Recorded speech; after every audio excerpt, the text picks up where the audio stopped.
We're live. Welcome. We're back finally and in celebration. Here's to the finest crew in StarTrekkin. Engage. Captain Jean-Luc Picard of the USS Enterprise. Captain Jean-Luc Picard of the USS Enterprise. Make it so. Make it so. Make it so. Make it so. I forgot this existed. Officer is to the truth, scientific truth, or historical truth, or personal truth. It is the guiding principle of StarTrekkin. Wesley. And you can't find it within yourself to stand up, tell the truth. You don't deserve. One of the predictions we got wrong. Captain, sir. You're entitled. Not entitled to ramble on about something everyone knows. Captain Jean-Luc Picard of the USS Enterprise. Okay. I just thought it's been a while since I've heard that one. How about you? Yeah, I forgot it existed. I totally forgot. Did you really? Did you Yep. forget it existed? Oh my god. It was drowned out. Honor. It was drowned out by the honor. It was drowned out by the Captain Kirk is climbing a mountain song. Oh yeah. In honor of Captain Picard. Bring back the Captain Picard song. So I have a couple of clips from previous streams that I want to share off the top, just because in honor of us getting things right. So number one, let me just start here. Let's start with this one. Here we go. Let me give you this. Oh, he's lore for sure. It'll either be lore or before. I don't think they'll bring back Data. Although they did put Data's memories into B4's head at the end of Nemesis. Not Nemesis. Direction? No, Nemesis. I had it right. Interesting. So I haven't watched this movie since it was in theaters. I own a copy of it, but I've never put it in my DVD player. I don't know why I remember this. So, called it. You were right about it being Data. It was the most logical way to bring back Brent Spiner, because we knew Brent Spiner was going to be in it. So it was the most logical way to bring him back, unless you're going to have him play another song. Which, man, I mean, and you remember totally, like that. It was that combination of, like androids, basically in there. Not bad for a movie I haven't seen in like 20 years. Yeah, exactly. So that was pretty good. Good job. So, I mean, I'm sure there was some other stuff, but here is another one. This is the one I was proudest of. So, I'm pretty happy about this. So let's play this one. You know what? Never happened, but Ro Laren. Yeah. Oh, is it Ro? Yeah, just because Michelle Forbes. Honestly, Ro being the Ro being the contentious crew member, I don't think they'll do it, but that would make sense. It would make sense, and because you never saw her play in Battlestar Galactica, but if you had seen her play Admiral Kane, yeah, she would be lovely. I totally am with it. If you ever saw her play Admiral Kane, her playing a Ro Laren who has left Starfleet or is sketchy would be very good. Her Admiral Kane was fucking terrifying. Interesting. Like, terrifying. She was the worst person in the world. The worst person in the world. Like, wow, a bad person. How canon do we think the books are? I don't know. With this show, I would guess not very. Molly gets a happily ever after. That would be nice. Molly wasn't O'Brien. there like a book series where she like defects and joins the Maquis?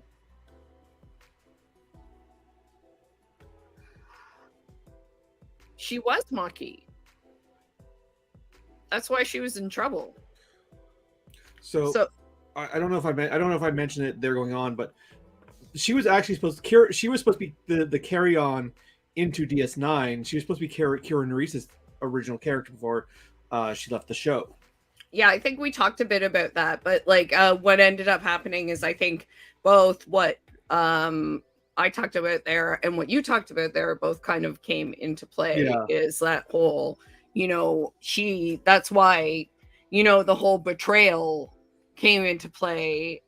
Basically Picard seeing her as kind of almost his kid in a way, and her betraying him in a sense, and then coming back to Starfleet was like this whole big thing for him. Yeah. And then losing her in that way was difficult for him. But, I didn't think it would happen. So when she showed up, I was like, yeah, well, I was under the man. impression, I thought they were going to bring Denise Crosby back. I did not think they were going to bring Ro Laren back. So reverse that. Yeah, there were a few people that they didn't bring back, and I know I saw a comment from Terry Metellus that there were a few people that they didn't bring back just because of money. Well, yeah, so Data's daughter from the first two seasons. Soji, Easy Briones. Yeah, she was supposed to come back and then never did, just for money reasons. Yeah, there was that. I heard also he wanted to have a scene where Ro hadn't died and rescued Tuvok. He wanted to have Admiral Janeway involved and be involved in promoting Seven, like all of these things. But like they basically told him it wasn't Endgame. Which I mean, yeah, I get, but like I wanted I wanted some of those things. I'm surprised, given that they are. I was surprised to see Tuvok for some reason. In retrospect, it makes sense because his connection to Seven, but I was still a little surprised to see him. Yeah, and I felt if they were going to use Will Wheaton at any point, it would have been the season. I mean, I don't know if you know like what's going to happen in advance. Like I'm sure you don't, but like it felt so wasted last season. Right? Even if it was just for, I mean, I'm wondering if they're going to bring him back for Legacy. Man, I hope so. Like, because it's like Q versus Traveler then, right? Yeah, I'm wondering if that's what they're setting up. But it was such a his cameo made little sense in season 2 already, and to not pay it off here makes even less sense. So unless they knew they were going to do Legacy at the end of season 2, and they're setting up like more Q and like Q versus Traveler, and like because now not Sochi, the woman that Sochi's based on. Oh my god, yeah, I don't remember. Call her Proto Sochi. Like there are too many songs. OG Sochi. I can't keep it straight. I know, like she's played 3 versions of herself, and like Spiner's played how many? Okay, let's just stop for a sec. I realized played by different actors. Between just stop for a sec. Between playing the Picard song and playing the parts where we were right and being like we're right and awesome, and obviously I should write for Star Trek, obviously, because I'm just calling everything like we're both calling everything, and they should just give us a job. We have not introduced either the stream or ourselves. Hello, this is StarTrekkin. I'm Nicole. It's my birthday. I am a little faded. I am in the East End of Toronto. Across the city is green. Ahoy hoy. Doing well, and we're both always quite distracted, so that's gonna happen. Sometimes we're going to forget to introduce the whole freaking stream. Star Trek, you're in Toronto, I'm in Toronto, hit me up, I want to be an extra. Yeah, well, take us, we will do it. We will get me on Strange New Worlds. We will run Star Trek games. We will write the show. We will run Expanse games. I wrote for Expanse. I will pretty much anything. Like I have a bunch of like game design stuff that but nothing professionally published.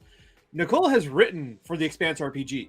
Like Modifius, get off your ass. Hire her for write the Star Trek RPG. Oh well, thank you. I think you do an excellent job as well. So you get some very interesting perspective, in my opinion, from Green. My most renowned game is a game about dying at sea. That's why not? No, I could easily do a Star Trek hack where you're just like, where you're just playing Tig Notaro's character, in Discovery at the very, very start when they introduce her. I mean, I can see you designing that very well. It would suit your inner hermit, I feel. Honestly, a sci-fi hack of Burial at Sea makes a lot of sense, and now I might actually make it.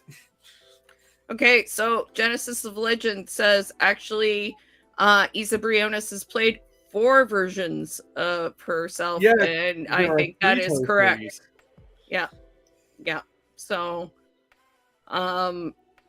Isa Briones and Brent Spiner champion multiplayers of multi versions of themselves. Yes, because there was the Golden Sochi at the end of Picard season 1 too.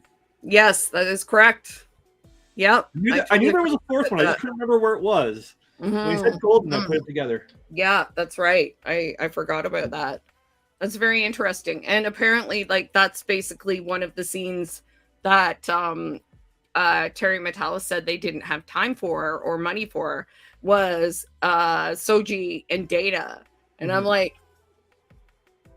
I was like, at least tie that loop up. He painted her, man. Come on. Yeah. Although if we are... That's what started... Isn't that what started the show? That is the inciting incident. But it was Picard dreaming of Data painting her, if I remember correctly. Well, I mean, like, have the 3... Jesus Christ, man. Although have Picard introduce them. If we are getting a legacy show, and that is a bit of an if, although very strongly implied by the ending of Picard. If we are getting a legacy show, that does give an opportunity to still tie that up. Because if we are getting the Star Trek, once again, like the end sequence with Q showing up, doesn't make sense if they don't continue the storyline. Like, why would you tease a new storyline with Jack Crusher, Picard's son, and Q if you weren't doing something with it? Especially because Q died. Now Q exists non-linearly, which is how they explain it. Exactly. Exactly. Oh, this is an interesting question. I mean, well, Jeffrey Combs, I guess, as the name is escaping me. The difference between is it Jeffrey Combs or Jeffrey Coombs? Because I've heard it pronounced Coombs. I'm not sure which is the correct pronunciation. I'm not sure, but the Dominion clone, Weyoun. How many Weyouns were there? Because he's played a lot of different characters, but he's played Weyoun as multiple clones of Weyoun, right? Yeah, I mean, with Weyoun, it makes sense. I mean, we all suspect that the reason why all of the Soongs look like Brent Spiner because they're all clones of each other. Otherwise, man, that family's got a real shallow gene pool. Oh, they're like Habsburgs. Because there's 2 actors that have played every member of that family. Although they also are like connected to Yuning Singh, to Khan. And so there's a connection there that's never been explored that I never knew was there until Picard season 2. Was that even canon before, or did Picard just retcon that? I'm not sure. That the Khans and... Definitely something to look up. Sung were... This is where... It's the sort of thing that I think Star Trek's at its worst, is when it's doing these lots of self-referential stuff. This Oh, is was kind of it? this is what drove me out of Star Wars. This is why I stopped watching The Mandalorian. Somewhat mentioned in Enterprise, apparently. So That makes sense. that's I've only, that's a Gary question, basically, and he's probably doing dishes or something at this point. I have watched Enterprise, but it's been like 5 years now, so my memory is so. I started with it, but to be honest, well, this. I've told this story before, but for anyone who's new to the stream or new to the story, the theme song was played excessively at a convention called Toronto Trek at the dance, and people got very excited about it, and people tried to, it would kill the vibe. This is what I'm saying. There would be a good vibe, and and that theme song is a vibe killer. At a dance when you're having a good time, you hear "Pour Some Sugar on Me," and then they play "Faith of the Heart." I've got faith of the heart. Yeah, this is what I'm saying. Like, I mean, I'm not interested in that after I've just like done some hardcore headbanging and I'm a little drunk. So, not cool. Not cool. And so I just can't get past that theme song after a while. And just T'Pol, I felt bad for T'Pol. Yeah. T'Pol does get severely mistreated in that show. Yeah, I'm like, come on, like, this is a Jerry Ryan situation again. Her costume is terrible. It's Guys, the exact same. Give me a break. Her costume gets simultaneously better and worse at the same time. Later seasons. Yeah. Her costume gets skimpier, but also like starts to slightly look like 50s pinup sci-fi art. So it's sort of like, on one hand, this is worse. On one hand, like, I do love the homage to classic sci-fi. She's cute too. I mean, I get she's adorable. Jolene Blaylock is beautiful. She's really beautiful. Okay, so let's do this. Let's talk about the finale, and then let's talk about the season in general. I'm sorry we can't recap things in detail. But I think it is what it is. We missed 2/3 of the season, so we're gonna have to. Well, we watched it all, but we didn't get to recap it all. But school has been school, but I'm working on it. I'm gonna be in a PhD program next year, so gonna have to manage things a little bit better over the next little while. So. Especially with all the Star Trek coming up. Oh my God. Well, we're getting our first break in like 3 years. There's been so like a longer than 2-week break. I think it's actually good because it's going to be like a month or so. Let's put that like up. 6 weeks, I think. It's going to be 6 weeks or so, which will give me a chance to maybe catch up on my work and establish myself into my new class and start my major research paper. And then maybe when Stranger Worlds comes, things will be cool. I mean, let's be honest. Even without TV show, there's no shortage of Trek. Yeah. So we got Stranger World starting June 15th. Oh, is that the Cisco? Right here. So. Is that the Cisco comic? No, this is the Lower Decks comic. Oh, Lower Decks. Fabulous. Fabulous. Written by Toronto local Ryan North. Okay, cool. So Stranger Worlds, which will have the Lower Decks crossover, is starting June 15th. Lower Decks is summer 2023. We haven't heard yet. Prodigy 2023. Discovery early 2024. Starfleet Academy is 2025. I saw that on IMDb, so it could get moved. I put Legacy in there because it looks likely, as we were saying, from the end of Picard, 2020 ? And I put Section 31 after Legacy because, frankly, I would film Legacy as soon as possible to strike when the iron is hot. All those actors are very eager to get back into it. Mm-hmm. And Michelle Yeoh is busy AF, and we'll see when Section 31 happens. When she I honestly, I'm surprised we're even getting this, given, like, they teased Section 31, but then Michelle Yeoh just blew up. And she's just like hot shit right now. So I'm surprised we're even getting this movie. So I'll take what I can get from her. I love her as the Empress. She got me through those first 2 rough seasons of Discovery because she's so fucking good in them. The seasons that I like, which is kind of, I'm like in a minority, but I don't mind them as much. But I'm like a big Lorca fan. So I will show up for those seasons just for Michelle Yeoh. She's so good in them. I just really want Jason Isaacs to show up again. Like, I'm really hoping that happens. I would not be shocked if he makes a cameo in Strange New Worlds at some point. I mean, Prime Lorca is out there. We know he is. So, I mean, let's see what happens. I have not seen the Strange New Worlds trailer yet, so that's cool to hear that they are looking honorably glorious. I've just kind of been avoiding looking at anything yet. I don't know how they're going to reconcile this look with the Discovery Klingons, since they're set in the exact same timeline. In like ones, because they look like they look like Worf in Picard. Like they look like TNG era Klingons. Maybe they're like different types. There are explanations. I can think of several. Timelines, different kinds, diseases, genetic modification. That's how the bridgeless Klingons in TOS got explained, was genetic modification.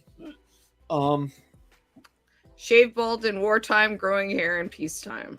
But they're also like they're anatomically different. Like if you notice, if you remember, if you look at like the designs for the Discovery era Klingons, they have like 4 nostrils and stuff. Oh yeah. And I'm not saying that they can't. I'm not saying there's no way to rectify this difference, because it's Star Trek. There's an abundance of ways. I just don't know what they're going to do. All right.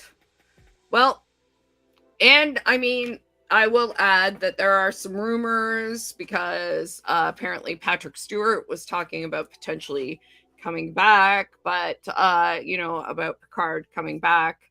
But I kind of doubt that he will be coming back as any more than a cameo. My suspicion is that if he is going to come back, he'll come back as a minor player in a legacy show, not as like a title character. Because like, dude's almost 90. Yeah, I think he's tired of working regularly. And yeah, I remember the Disco season 2 with the more modern Klingons as well. Yeah. So I mean, I think there's like a variety of Klingons out there. They kept their the designs for Disco season 2. They kept the designs the same as Disco season 1, but gave them hair. All right. So the finale, we were talking briefly before the stream about it. For the season, I mean, it was a disappointing for me. Like, I liked the fan service part of it. Like, I'm not gonna lie. There were a lot of parts of it that I was I'm really happy with this. But I mean, I said to Green just before the stream, it's kind of fitting for an end to Picard, because it's one of these. It like many episodes of Picard throughout the 3 seasons.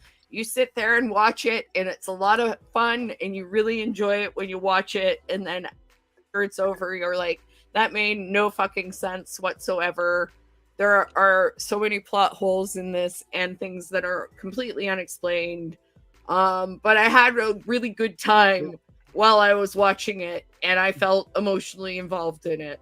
They waited a little too long. My thoughts on it is they waited a little too long to bring the plot twist of the Borg out. And so what happened is, because they only had 2 episodes to really characterize the Borg's involvement in this, the Borg come in really undercooked. Like, because it makes sense. The show makes sense and works until the Borg show up. And it's just like, oh, plot twist. We don't have enough time to work this plot twist out. Yeah, it really is. And I mean, like, if they introduced the Borg 1 episode earlier, they would have had so much more room to work with. And I mean, where I am is like, I know budget is a concern.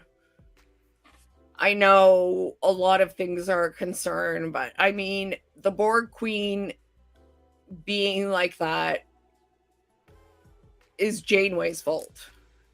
Like, Janeway is responsible for the Borg Queen being all fucked up.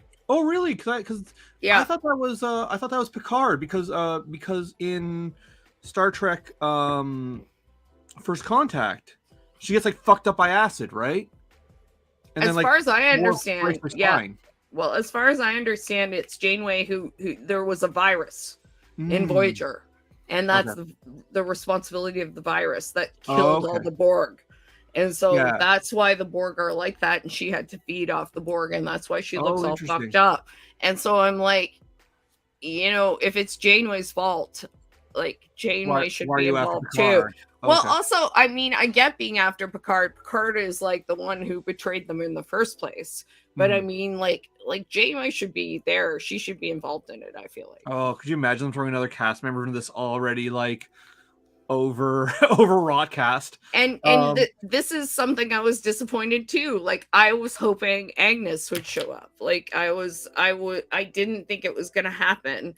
And I'm like, I think Alison Pill, especially since, you know, we know that there's going to be a Scott Pilgrim versus the World like animated series. I know voice acting isn't as expensive, but Allison's going to be in that too, which is like, I realized, like, I was never a big Scott Pilgrim fan. I watched it because it was set in Toronto, and I was like, hey, Honest Dads, hey, Castle Loma Steps, hey, all the places I know. So many of the places that movie are gone now. Oh god. Oh, it's so depressing. Yeah, if you're not from Toronto and you watch this, like, you know, anyway, so many of my favorite actors are in that movie.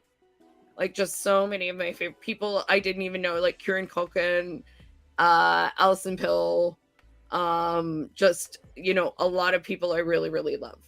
In any case, I was really disappointed that, yeah, they couldn't take 5 minutes from guarding the hole in space to kind of like deborgify the Borg or something. They ran into this season was much better than the previous two seasons. Mm-hmm. But it did still run into the same problem the other two seasons had. Ultimately, which is too much fucking plot. See, this, I didn't even think of this. The Red Woman as Agnes singing in season 2. Yeah, that would have been a better tie-in than Rachel. Right. You know, than the captain of the Enterprise, because that never went anywhere. Sorry, go ahead. No, I was gonna say, like, also just having Agnes be like, because Agnes is a Borg now. Agnes is a Borg queen now, and I think rather than having the Borg queen they used, having that be Agnes would have, like, yeah, okay, it would have meant Agnes was evil, and it would have undone some of the themes from Picard season 2. But Picard season 2 sucks anyways. There are only a few good things in Picard season 2. It's true. Yeah, like, wait. Any complaints I have, this season is still miles ahead in terms of like competency of production than the other two seasons. Mm-hmm. It needed like an extra episode, or just anything to flesh the Borg's motives out more. Like, because the Borg's motives make no sense. I mean, it's not that they make sense. The Borg's motives are the Borg's motives, but the Borg's involvement in here comes out of nowhere, isn't properly. It just doesn't work, and they needed some extra time to incorporate it better. Yeah. And it's not that Star Trek can't do that. We got one Borg episode in Prodigy, and only one Borg episode in Prodigy, and it worked. It was amazing. Great. Well, Prodigy is just, I almost said Prodigy is just the superior show, which is not untrue at this point. Like, to all the shows, Prodigy at this point is the superior show, which is like shocking, but true. of all Aaron of all, Waltke, I hope you're listening, Aaron. Prodigy is the superior show. I'm saying it right now. he might be. He does show up in our comments every now and then, so he does. Yeah, I'm just letting you Um, know. I will clip that out and tweet him that, because I'm saying it right now. 9 times out of 10, Prodigy is the superior show Well, being made right now.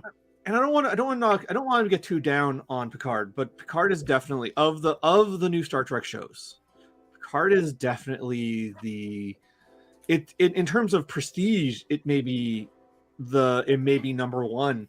If you look at like actual quality and actual of the writing, and I don't want to knock it too much, because I said I enjoyed this season. We complained extensively about 1 and 2, but I did enjoy this season. I But wouldn't it's have been still- complaining up until this. Like, I feel bad because, like, I feel like we would have been raving every stream up until this finale. Yeah, it really just comes down to just needed like an extra episode, or to introduce the Borg a little earlier than it did. Just something to flesh them out a bit more. They needed more reason to be there, and we just never got that. And like I said, we know that there were some budget issues behind the scenes, and that might all just be budget issues. Like that might not even be a writing issue. That might be a budget thing. And there was a real budget thing, I know, because they spent a lot of money on recreating the Enterprise C. Yeah, man, how much? Like, we only see the Enterprise really for one episode. They recreate that set for one episode. They hand painted the wood grain on the arch. They couldn't get it right unless they hand painted it. That's the extent to which, like, I mean, I understand, and I was really happy when it happened, but I'm like, my dudes, like, that's a lot of money. As much as I loved seeing that old set, there is a part of me that would have rather have seen them spend that money on completing the character journeys. Yeah, me too. But I think we might be in the minority on that one. I think we are probably really too. happy I see think the original Enterprise. I come think back. we're in the minority on that one, and I think this is a good point. Genesis the Legend brings up here too about the Borg and the Changelings. Like, I think you're right on with this intention here, trying to tie together the Changelings feeling isolated and the Borg feeling isolated, the loneliness here. And the weird thing is, I think they were trying to do something with the loneliness Jack felt, but that even didn't really ring true, because I'm like, why does Jack feel so lonely that he's willing to become Borg?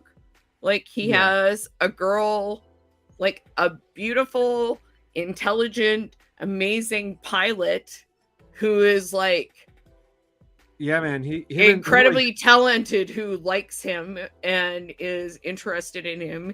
He has a family. He just found his dad, and he's like, no, I'm gonna become Borg. Like, yeah, his motives at the end are not well. I mean, his motives being not well characterized. It was actually my biggest complaint about the season finale. Like, the Borg assimilate things. That's kind of what the Borg does, and I'm like, okay. I can kind of get away with I can kind of get around the Borg just being the Borg, but like, yeah, his motivations for helping the Borg make zero sense. I'm like wondering if there's like supposed to be some like larger point about modern youth feeling alienated from older people. I don't okay, do we want to go into this? Because like, I feel like maybe that's what, I don't know if they were trying to do that or not, but if they were, they did it really poorly. But I really wonder, I think some of the generational messaging in the last 2 episodes are bad. Well, I mean, also between, it is, but also between like, the way that Geordi relates to his daughters, like, I'm starting to wonder, and the way that Picard relates to Jack. Clear favorites, like the very clear, father loves you both. Or even not even favorites, like but like I even see, like, I'm actually really just thinking aloud about this, but the difference between Sydney and her sister is really interesting to me because it's the, you know, it doesn't seem, what's her sister's name again? Sorry, I completely don't remember at this point. She's, despite the fact that she's clearly Jory's favorite, she's actually not in it very much, so it's very easy to forget. But Sydney and her sister reminds me of how my brother and I relate to my parents, or related to my parents. I was the older one, and I did things very differently than he did, and I was very different. I was very like headstrong, and I wanted to do things my own way, and I didn't listen, and I, you know, fought with them a lot. But that taught my brother to try to get along, and it was easier for him to do well in school and keep his head down and do things well, right? And like not fight with my parents. So like, you know, thinking aloud, it's actually sort of like that sort, it seems like that sort of relationship where you see like what it's like to be the one who's like, no, Alondra. So like Sydney, you know, will push back and push back and push back, and that's hard. And it's hard to have that adversarial relationship with your parents. And then Alondra sees that and says, it's easier to get along. It's easier to do what he wants, right? And I mean, it's not just like she's the favorite. Sometimes it's easier to just, you know, not necessarily be the favorite, but also just be, you know, follow the path of least resistance, right? But also like she's a very competent pilot, and like, so it's she's still following his career path, just in a different stream. Get over it, guy. Yeah, she's still in Starfleet. It's not like she's like, I'm opening a bar, Dad. I want to be a tattoo artist. Like she's not joining the circus.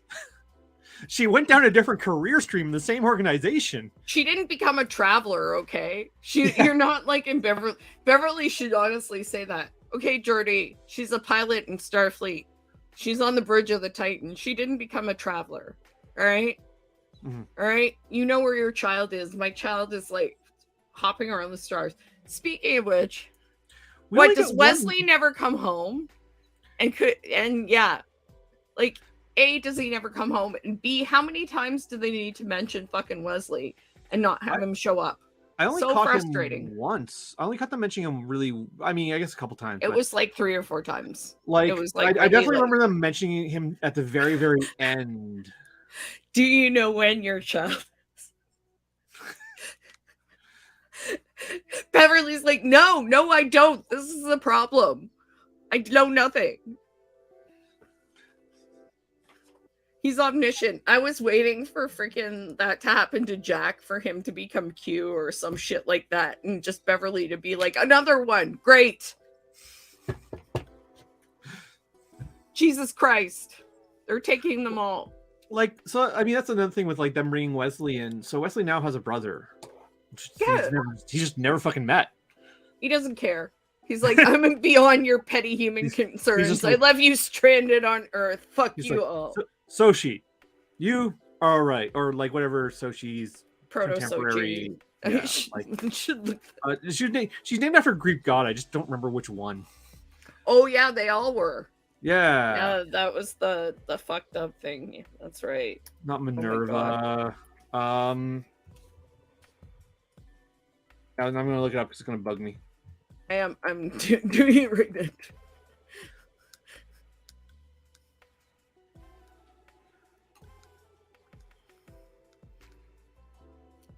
Man, poor Corey. Speaking of which, Corey. Okay. Also, can we just pour one out for Elnor? Just, oh my god, the forgotten Elnor. child of this franchise. Seriously, poor Elnor. Elnor, our poor little, you know, ninja. Picard's other son that just gets completely forgotten about. Yeah, I know. Everybody else's kids showed up except Elnor. He just didn't even get mentioned. Whatever. That's true. Oh. See, apparently there is a bit of an implication that Wesley was watching Jack, since he's probably the important Picard. Oh yeah, that's true. That's true. Yeah. Because the Picards need to be, you know, paid attention to. So that is true as well. So now somewhere. Now I'm just thinking of the Picard moment, the Q moment from from Lower Decks. Mhm. Q, go bother Picard. Oh, Picard's so boring, always going on about his wine. Yeah, exactly. So that should be interesting. So yeah, that was the post credit scene, which apparently now everyone does, I guess. So Marvel does it, so now everyone does it to set up the next thing. So the post credit scene at the end of Picard, which is not a huge spoiler, is Jack is unpacking on his ship because of course he's joined Starfleet, obviously. He not only joined Starfleet, he is surfing on the Enterprise. Yeah, I didn't like that either. They renamed the Titan the Enterprise G. Oh, they renamed it? Yeah. I thought they just got transferred to the new Enterprise. No, they renamed the Titan the Enterprise G because apparently in the Enterprise, F was not long for the world. In the plot that you have a problem with, what is your issue with the plot about the AI taking over everything, Green? None per se, except they've done it 3 times in less than a year. How many? What other shows, pray tell, have done this plot? Lower Decks and Prodigy. Indeed. So yes. So also, yeah, this was something Gary said. Sorry we interrupted the story, but anyway, yeah. So this is something Gary said as well while we were watching it. And Picard season 2. Season 2. Oh my god. So this is the 4th time now. So and Picard season 2. And Picard season 2. And Picard season 2 is the Borg as well. So it was the Borg that yeah. So okay. So while we were watching it, Gary said exactly this.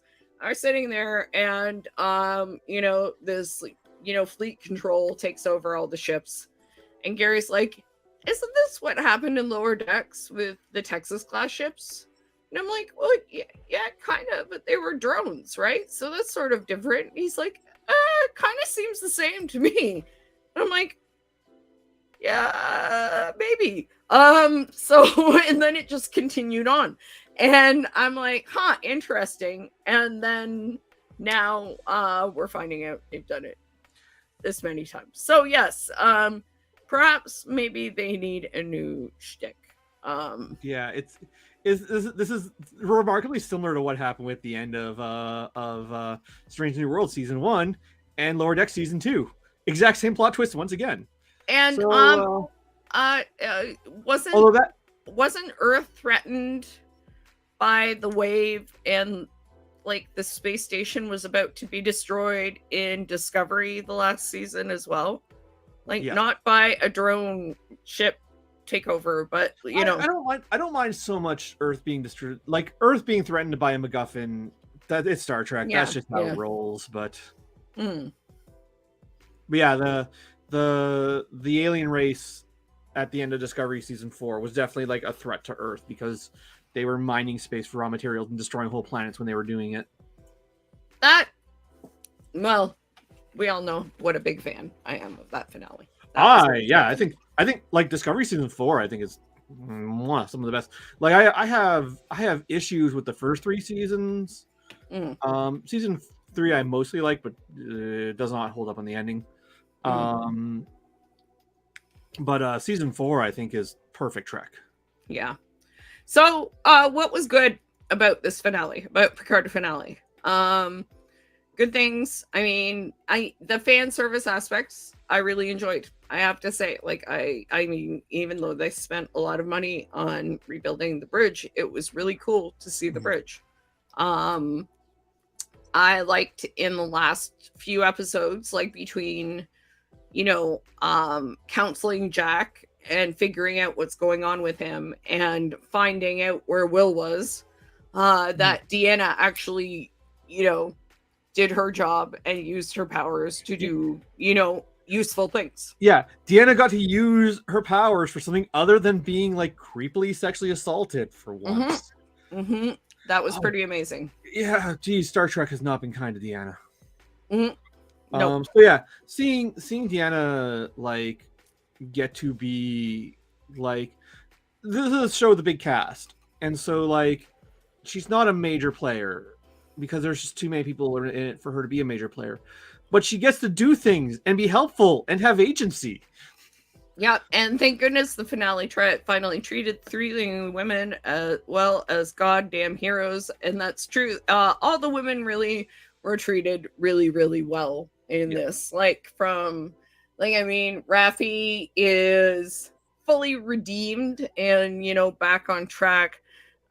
Seven is in a great position. You know, Beverly is in the place that she belongs to be. Beverly is a fucking admiral and head of Starfleet Medical, and I'm like, as she should be. Oh my god, right? You know, let's get that woman's like expertise in place.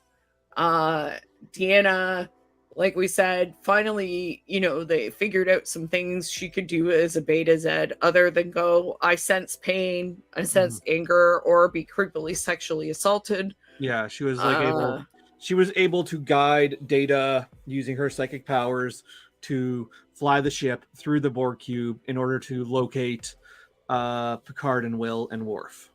Yeah, because, you know, her husband was like, I'm gonna die. I love you. And she's like, that's a beacon. I know where my husband is. Like, that's beautiful. And yes, apparently Beverly is the best tactical officer the Enterprise has ever had. She has been shown herself to be a crack shot throughout the whole series. I would absolutely watch a Captain Beverly show, a Captain Crusher show. I would watch that in a second. Yeah, we're gonna have to. There's somebody apparently writing Beverly Crusher Frontier Doctor pilot. We'll have to definitely contact them about coming on and chatting about that. Crusher has long been like one of my favorite characters on TNG. So, and she said that was the only reason she really came back, is she was told like Beverly would have things to do. And you know, be a full person. Yeah, not just full character, not just a romantic foil for Picard.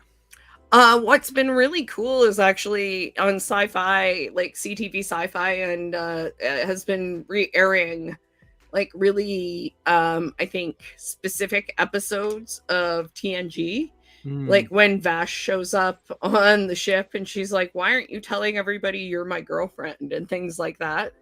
And they're really interesting to watch in retrospect, like now that you know that supposedly Crusher and Picard have been having a relationship this whole time, on and off. Because the way she interacts with Vash is very interesting with that knowledge. I mean, they had strongly been implying that all throughout the final season of TNG. Like to the point where All Good Things, that was the TNG finale, right? Yes. Yeah. Like, they're divorced in All Good Things. Like, so I think we talked about this. We've talked about this before. I don't like Picard Crusher. I don't ship them. I'm not a fan of them as a couple, but I like the dynamic they have as exes. So like, you love this whole tension. Yeah, it's really good. This tension is what I like from them. So they brought this element. Clearly, someone agrees with me because they brought in the exact plot thread with their relationship that I always really liked. And I like that they had a reason to keep them apart, and that he forgave her, like in the end in the Borg cube. Like he was like, you did the right thing. You were thinking of Jack. Yeah. And that was the important thing. And I'm like, that's like, you know, Gary was like, at one point, he said, you know, you could have skipped a lot of the first 2 seasons. And I was like, actually, you know, as much as I have problems with a lot of them, it took the first 2 seasons for him to get to the point where he could say, eventually, Beverly, you did nothing wrong. You kept him from me to save him. From me. And then where he could go into the collective and say to Jack, like, you were what was missing from my life. I realized, you know, I was afraid of being a father. I was afraid of screwing a kid up the way I was screwed up. Yeah. And I see, you know, why that happened to me. It wasn't what I thought it was. And as much as I don't like season 2, it does lay because it gives all that background of like Picard's own troubled childhood with his mother and father. And it lays the groundwork for his anxiety here. Yes, exactly. Like it couldn't. Do I think you have to watch? He couldn't save Jack for that. Yeah. Do I think you have to watch season 2 to watch season 3? No. And season 2 is still not good. This is not an Alien Prometheus thing where I feel that like Prometheus is made better by the fact that Covenant exists. Picard season 2 is still bad. Yeah. But it does, you can see they were laying some themes knowing that this is where they're going with season 3. Yeah, and this is also a very important point. It gave 7 of 9 like this character development. Yeah. And I mean it gave Jerry Ryan the chance to really love playing that character. I think, which is nice for her. I still kind of recommend season 1. Season 1's got its problems, but I did enjoy watching it. Season 2 I found extremely frustrating, and season 2 started out well. I mean, I would only recommend both seasons mostly for Chris Rios. Yeah. Season 2, mostly Chris Rios's character arc is and Raffi and Seven getting together. That's about it. I think Eleanor is a fascinating character. I don't think I think Eleanor's great in season 1. Yeah. I'm disappointed they only gave him ninja shit to do. I think like the whole idea of like I think he serves an interesting foil to a cast similar to Spock could have. Like he's not logical like Spock, but he has like his philosophy of absolute candor could have given him a role similar to Spock. Just as being like a mystery character who plays off with a whole different world outlook, plays off against the human cast. And then they didn't do anything with that. They just gave him ninja shit to do. They just gave him action scenes. And I'm sorry, no one watches Star Trek for the action scenes. Yeah. And I mean, I think you can see some of the potential with the absolute candor with Michael's mom. So in Discovery. Yeah, they do it better there than they do in Picard. But I really hope that let's be honest, we're getting a Star Trek Legacy. It may not be called that, but we're going to see some of these characters back. I really hope Eleanor is in that cast, because I think Eleanor is a character with a lot of potential that is just horrendously underused. Entirely. I would agree with that. I mean, it was there were other good parts. I mean, I thought it was great to see Worf still being funny and mostly being funny to wind Riker up. I love this rendition of Worf. Yeah, me too. I absolutely love like kind of trying not to be trying to be peaceful, but still from a warrior culture, and kind of like trying to find that balance, and kind of just a curmudgeonly asshole. I really like Michael Dorn fucking showed up for this. I mean, everyone gave great performances. Any problems I have with the writing, production value and performances are all top notch. Yeah, I also like Worf and Raffi's relationship quite a bit. They really sold that. It gets pushed aside later on when once the TNG cast is reunited, Raffi and Seven really matter significantly less to the plot. Like Seven's still there, she's still running around the Titan, but they're not as important. But those early episodes when it's Raffi and Worf, and just Raffi and Worf, are really solid. Yeah. Another thing I thought was nice, apparently, this is interesting. Yeah, I've heard this. I think it's going to happen differently. I was just going to bring this up, that Todd Stashwick, who plays Shaw, could be playing an emergency hologram on Legacy. Oh, that's an interesting take on it. I don't know that he's dead. That's my opinion. I wonder. Yeah, I don't like his death scene is so brief. He very well could survive it. Like they Mhm. honestly, they don't even need to justify him. So one, this is a we all here Stan Shaw. Like Mhm. Shaw is fantastic. This is the Captain Shaw Appreciation Show. Yeah. It's, that's the alternate title. Like Shaw, I think is the best thing to happen to Star Trek in a long time. Mhm. It's implied that he died, but given the circumstances, it's actually entirely possible that he survived.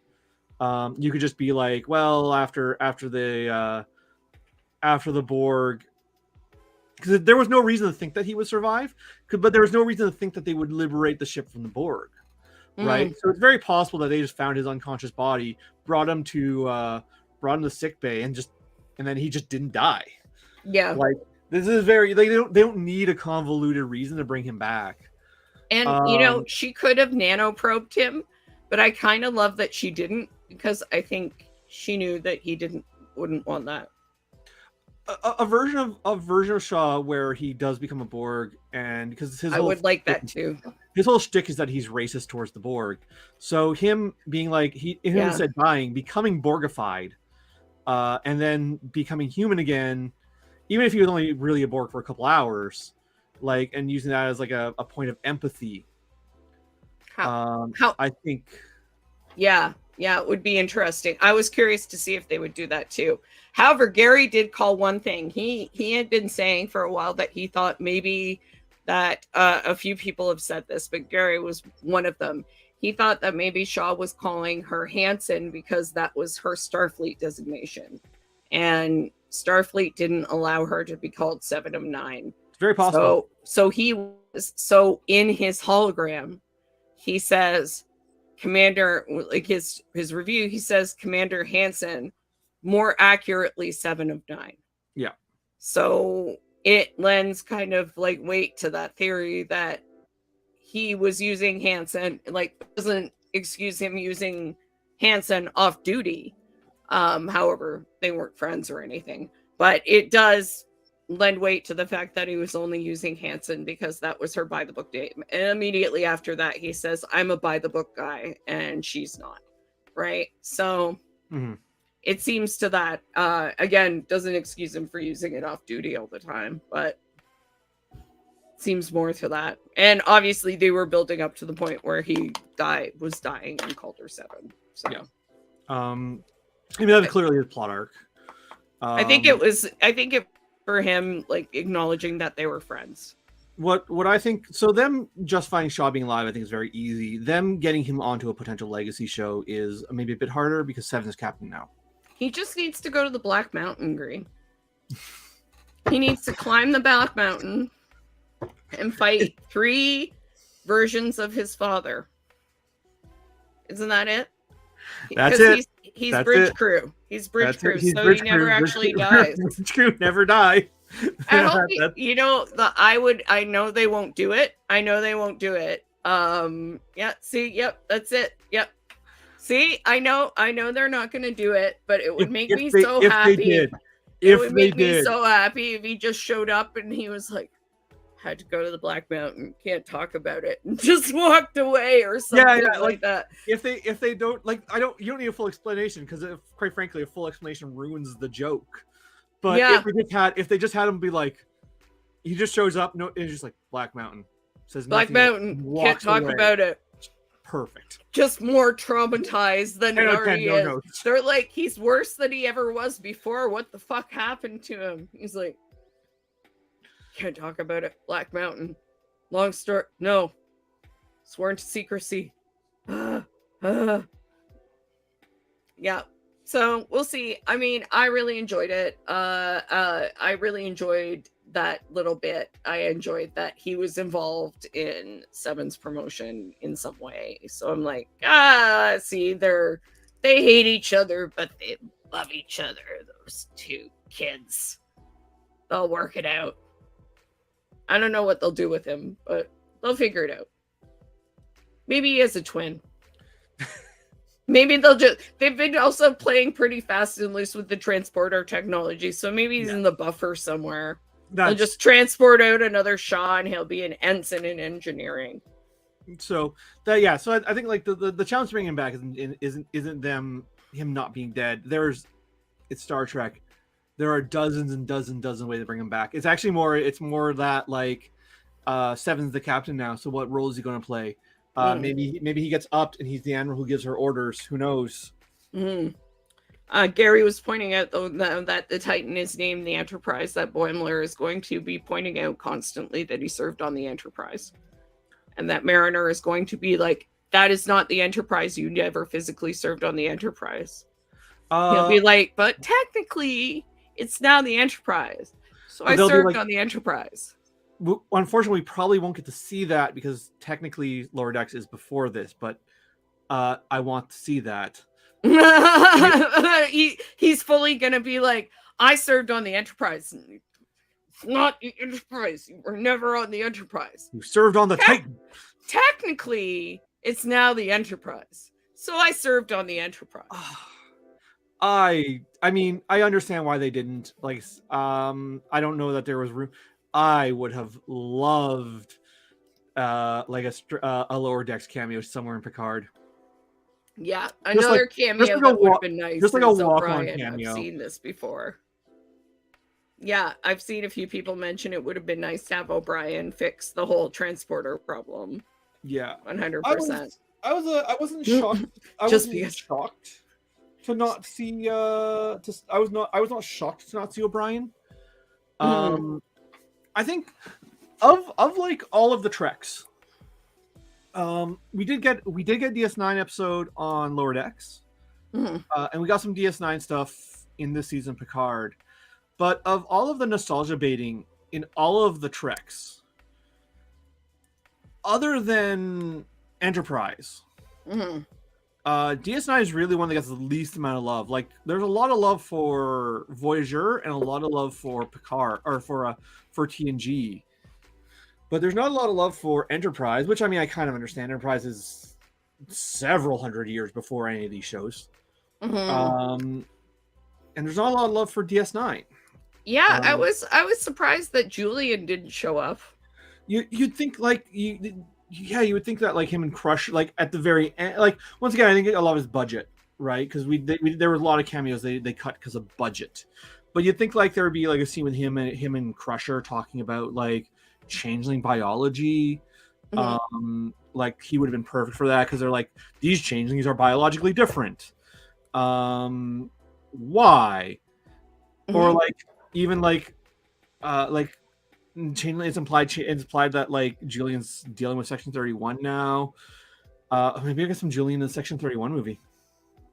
Yeah, maybe. They did manage Walter Koenig though, at the very beginning, as the son of Chekhov, as president of the Federation, who then pretended did the accent of his father.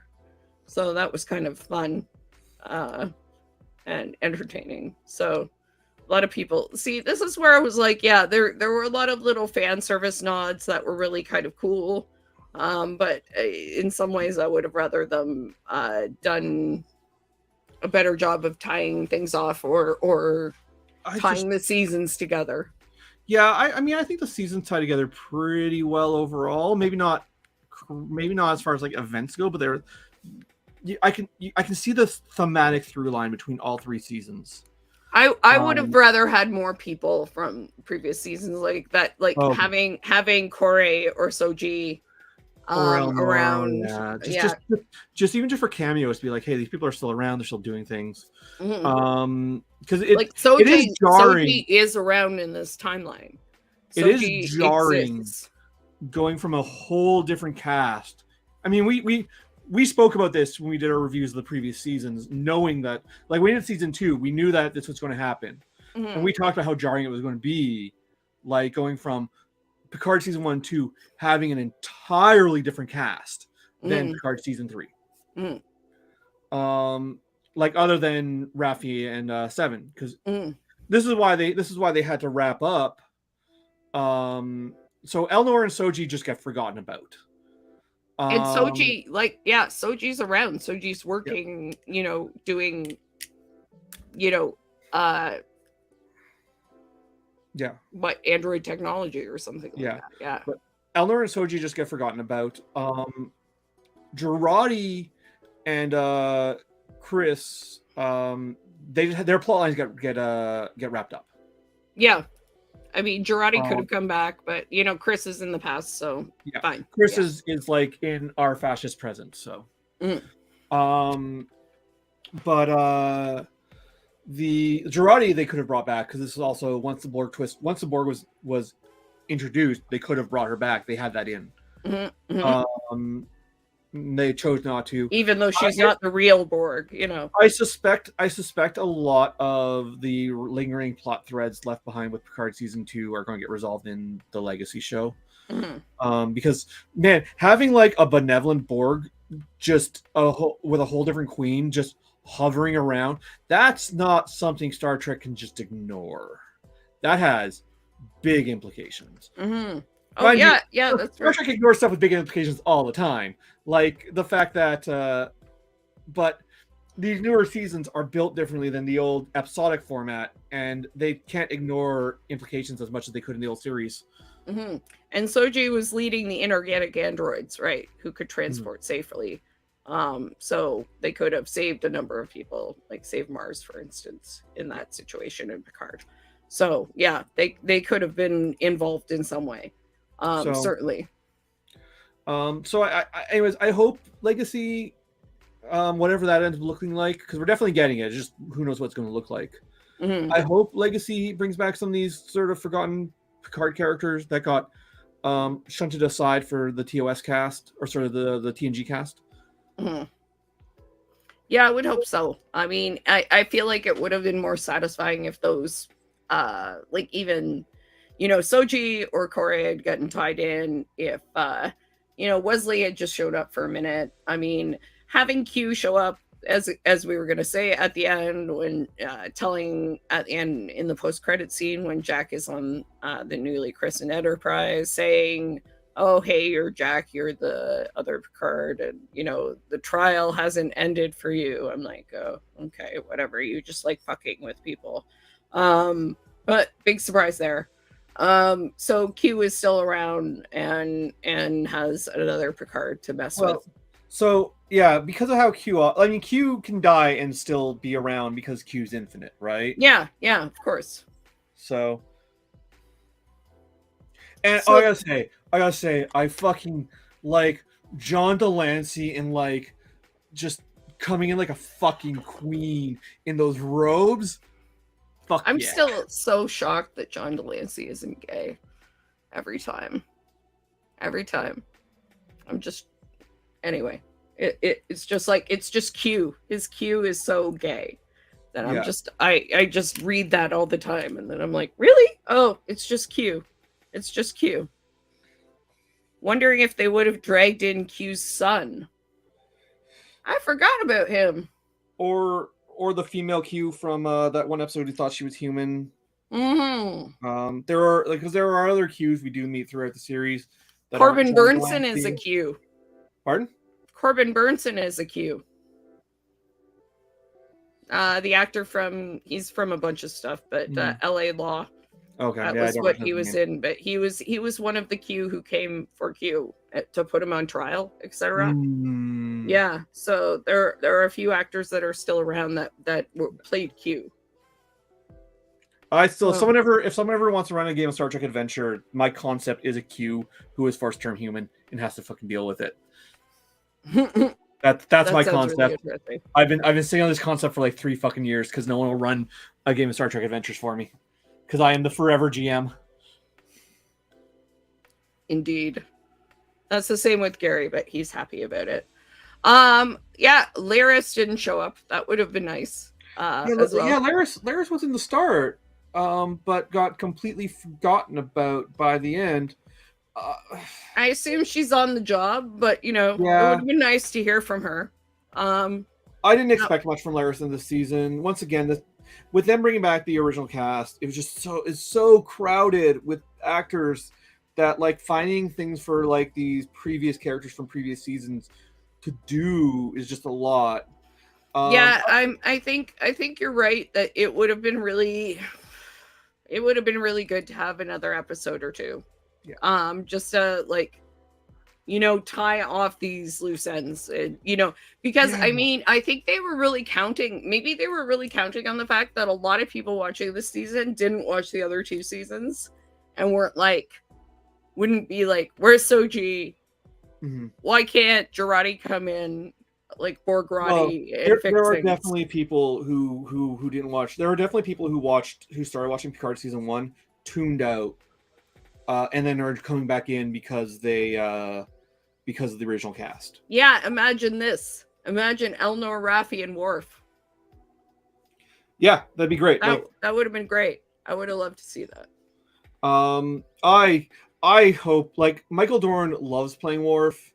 He loves playing Worf. Worf is hilarious now too. I love his rendition of Worf in this series. Like, Worf is the one who I think is like, who's of all the characters, Worf's the one who's changed the most. And I just enjoy Old Man Worf. I think Old Man Worf is a treat. And Michael Dorn is up for whatever the fuck they want him to do. He loves playing this character. 110%. Like every other character from the original series, they may have to like entice a little bit, but Michael Dorn is just always there, ready to put the makeup on. He's been in the most Star Trek episodes of anyone. He got a little award for it or something. That makes sense. Yep. Because he was a big part of, because he went from TNG to DS9. Yep. He's appeared as Worf like in more Star Trek episodes than pretty much anyone. Yeah. I would really like to see more. Like, DS9 is my favorite Star Trek. I would really love to see some of those. Like, as much as I don't like the fan base, the fan service, as much as I don't like TV shows to be overly self-referential, I do gotta admit I would really like to see some of the DS9 crew come back in live action. Although, once again, seeing them on Lower Decks in animated form was also just a treat. Like, I just want to go rewatch that one particular episode of Lower Decks. Oh yeah, wow. Yeah. Michael Dorn has also played similar to Rex Spiner. Michael Dorn has been cast to play like Worf's ancestors in other projects as well. Wow, that's very impressive. Star Trek 6 and 1 episode of TOS. I don't know who he was in TOS. I knew about Star Trek 6. Damn. Because he plays the looks advocate. So good for his age. It's ridiculous. I know. Trouble with Tribble's time travel. Oh, that's right. The TNG one. That's right. Yeah. I mean that. I count that as a DS9 episode, but yes, that did definitely happen. Yeah. So I mean, aside from this finale, most of the episodes, there were a couple of episodes that were kind of meh. Like, I mean, the one just before it was okay, but a lot of the episodes leading up to it, I really enjoyed. I thought they were really excellent. I think that was part of the reason why I was a little disappointed that it went so far into just fan service and wrapping things up as quickly as possible with this episode. I don't think the ending is bad so much it was rushed. That feels rushed. Well, it's rushed and it leans heavily into just rehashing a lot of TNG stuff, which that is partially the point. But also I want to acknowledge there are things I called right, but one thing I got dead fucking wrong is I was so sure Vedic wasn't a changeling. And oh boy, she was a changeling. Yeah, a few people were like, she's not a changeling. I'm like, I think she was a changeling. Yeah, she was great. I felt like she was dealt with. I thought she was not dead when they did that, but she was pretty dead. So I was like, oh no, she's not dead. And then she like shatters on. I'm like, oh nope, she's dead. Even then, I was like. Then it's like, no, we got other shit to deal with apparently. I'm like, okay, yeah, all right. Like I said, I wish they had brought the Borg out an episode earlier, or had an episode, or had one extra episode, just something to flesh things out, just to flesh the ending out a little bit. Because it's not that I think anything in the ending is bad, it just all feels really rushed. Because they don't even have a full episode to get through it, because most of the episode is tying up plot threads after the Borg threat is dealt with. It really needed to explain that connection a little bit better, more than it's convenient to have the changelings and the Borg work together. Yeah, like I said, it just needed a little to flesh things out a little bit more. It's not like Picard season 2, where I think it's largely unsalvageable. Like, this one could have been saved by just like extra episode, or even just moving some plot threads around so that like things got explained a little better. Yeah, there was so much to it that was really that went really well. Yeah, that's where I went. I think there's a lot of potential in the characters that they've built so far, though. Though I really hope that they were going to have some sort of speaking of how all of Star Trek, all of these shows are based around trauma, I really hope they're going to have some sort of massive counseling for all of these Borgified young people, because they just went and murdered a whole shitload of people. And they appear to remember it, because Sydney was apologizing to Seven. So, yeah. Speaking of which, do you understand why the younger people were able to be Borgified by the transporter, and older people weren't? Something about how age metabolizes the particular DNA was explained. So it was just hand wave, basically, right? It's sci-fi. It's Star Trek. I'll give them the sci-fi battle. I'll give them the science battle. I'm fine with that. I think the messaging is a little messed up. I think the idea of our children are being indoctrinated by technology. Wait. I don't even think they're necessarily trying to say that, but that is what they said. The Borgification is executive dysfunction. That's a little terrifying as someone who has ADHD. I don't think they were trying to say this, but I think there is something you can extrapolate from social media, but the opposite is typically true, which is that older people typically have a harder time now. Typically, there are definitely some chuds who have fallen for some bad politics on social media of every generation, but typically there does seem to be a generational gap between who falls for bad information on social media and who doesn't, and what that has to say. And I think messaging, I don't think they're trying to send this message out, but you can do this reading. I just the only thing I thought while I was thinking about it earlier is it just might be about how children, or at least teenagers or young people, feel alienated often. Mm-hmm. I don't from previous generations, or from their parents, or from whatever, and don't feel like they can speak to them honestly, which is not any particular generation, but there's definitely some theming towards that with Jack and with Sydney. Mm-hmm. And I mean, maybe with the whole Borg thing, I don't know, taken to an extreme, but who knows. Jessie Gender had a video where she argued, because the Borg are often argued to be sort of vaguely sexual, Data is strongly implied in First Contact, or not First Contact. Yeah, is it First Contact? Yeah, First Contact. Yeah, in First Contact, certainly. Yeah, it's very much so. Because that's where the Borg Queen comes from, and that's where the Borg get very sexual. And like I said, I've never seen all of it of Voyager, so I don't know how the Borg Queen's handled there. So she argues that there's a homophobic reading. No, that she's not saying that like me, she's not saying that this was the intended messaging, but just that there is a reading where you can sort of the gays are indoctrinating the youth. Reading from it, I'm not sure. I don't really see.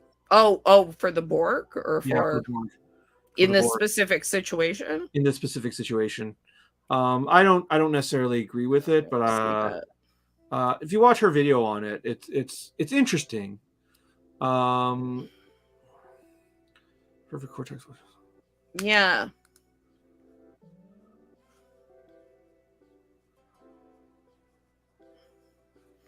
I'm guessing in terms of the executive dysfunction, and then now if it was only humans who got assimilated and there were way too humans running Starfleet, that would be interesting. That would be interesting. You know, human politics versus alien.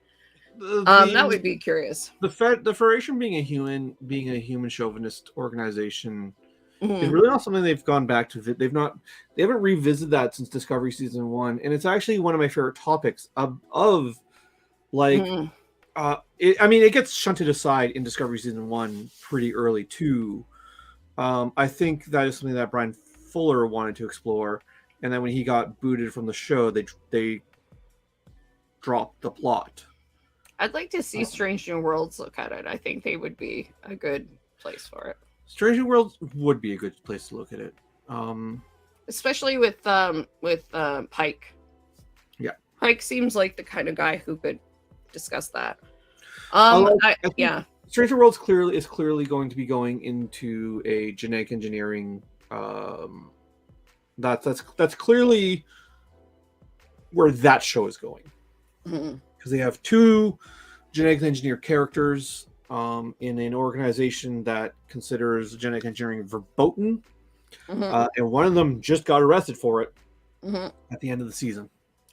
Yeah, I'm not sure the Borg have any specific conversion message. At I can see where people might see that. It's just I encourage Star Trek. Star Trek. I feel like Star Trek has never been about that. I encourage people to go watch the Jessie Gender video to get her argument from herself, and don't rely on me. Yeah, certainly. Because I'm actually quite a big fan of Jessie Gender. I think she produces some good old content. I've recommended her Sex and Star Trek videos multiple times. Yeah, 100%. Yeah. So, I think she makes a good argument. I'm not making her argument good for her, but just go watch it. I don't agree with her, but I can see where she's coming from. Yeah, and that's fair. I mean, you don't have to agree with an argument to think it's interesting. Or has some valid points. Yeah, it's an interesting argument, but not one I agree with. But I think it's worth listening to. Yeah, and I mean, I see why people are sensitive to that sort of thing right now, and why they think it might be there. It's just it's not the way Star Trek has generally been. I don't really see it doing that necessarily, but I can see where people would read it that way. I don't think there's any intent on it. Just like I don't think just like my reading of the Borg as social media, I don't think the writers intended that reading at all. But I think the Borg as misinformation and social media, that being a hot topic right now, I think that reading exists. And I think that some of the messaging around it is bad because of that reading. I do not think that the creators of the show intended that message. I think they just wanted to give the older cast a time to shine by making the younger cast Borgs. Yeah, and I think there's probably some themes of alienation that you can definitely read in certain ways, and sort of age, generation gaps, which they're certainly looking at too, like how people view things differently from different ages and different places in their lives. And that's one of the things that I liked best. It was really like the conversation that Sydney and Geordi had. I really liked that Sydney was the one to say to Geordi, like, look, you're playing it safe, and you're the one who would have done these sorts of things. You would have stood by your friends when you were younger, and now you're telling me not to. And I'm not going to do what you want because you're doing the wrong thing. And I think that was really cool and wonderful, and that she was the one who basically made him feel bad about not doing the right thing and made him do the right thing, because she made him realize like how different he'd become, and that he was just worried about protecting his kids instead of doing what was right, being Starfleet. And ultimately, I thought that was awesome. And ultimately, the consequences would be that his kids would be Borgified. Yeah. That was And- the ultimate. Like ultimately, his desire, his protectionism ultimately led him to making the wrong decision that would ultimately, in the long run, harm his kids. And I think this is the point that Genesis of Legend is making too. They wanted to communicate that us elders screwed up, our children are paying the consequences, and it fell extremely flat. And that's probably why people can read it in so many different ways. Yeah, like when a message is not, it's clearly, kind of like that's said the scene with all the youngins walking around being like, exterminate all non-borg. Like, I'm like, all right, this is a bit heavy-handed and silly. mm-hmm. Like that was for the most part, I the Borg don't announce their intent like by repeating it over and over again as they wander, as they like. They're not do stuff Daleks. around. Yeah, they're Like, not Daleks. That's just very schlocky. Yeah. Another thing that like because you can telegraph their intent without relying to anything that obvious and schlocky. So it's just another one of those things I think like an extra episode would have helped out with, just to flesh things out and make the last 2 episodes feel less compressed. 100%. 100%. Because like we had 8 episodes of Vedic being the main villain, and then she dies, and the Borg Queen just shows up out of nowhere, and with no character development. And like if you're walking in this new, not knowing who none of it makes sense. So like I said, I just either give us 1 hour episode of the Borg Queen, or give us either why could the Borg Queen torture Vedic? Like, what was happening there? Like, none of this was really, or maybe it was explained at a point. Like, I didn't watch it 5 times or something like that. I don't know. But, I think that like, and I just think the ending. I think the ending mostly does work. I just think it was too compressed and too rushed. Yeah, I mean, like, this would have been a really simple way to show it. They could have showed Bortech being used by the changelings, like on the Shrike, right? I don't understand why we didn't see assimilated changelings. Or assimilated changelings. There you go. Any number of things. Like, even just like some green light stuff on the Shrike. Yeah. Make you go, hey, is that Borg tech on the Shrike? Yeah. Like... Yeah, some foreshadowing. Although, like, you did call it. You did call that the red door was just the Borg. Yeah, because I think it was just me saying that it sounded like the Borg Queen or something like that when she was talking. I think that was where I called that. That was about it. Mm-hmm. But I also said it sounded like Beverly. And I also said Beverly was behind it too. So, I mean, I said a lot of things. Yeah. So...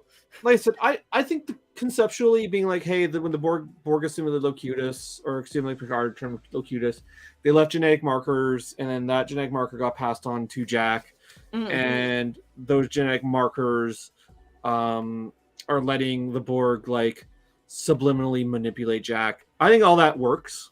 I think all that makes sense. I just think out of a 10 episode. I think introducing a new villain 2 episodes into a 10 episode series is too much. Yeah. We really needed the Borg to show up earlier to like just to clarify what they're about. And I mean, it would have been cool to have Shaw have that reaction for a little bit longer, I mean, he could have been like, I was right.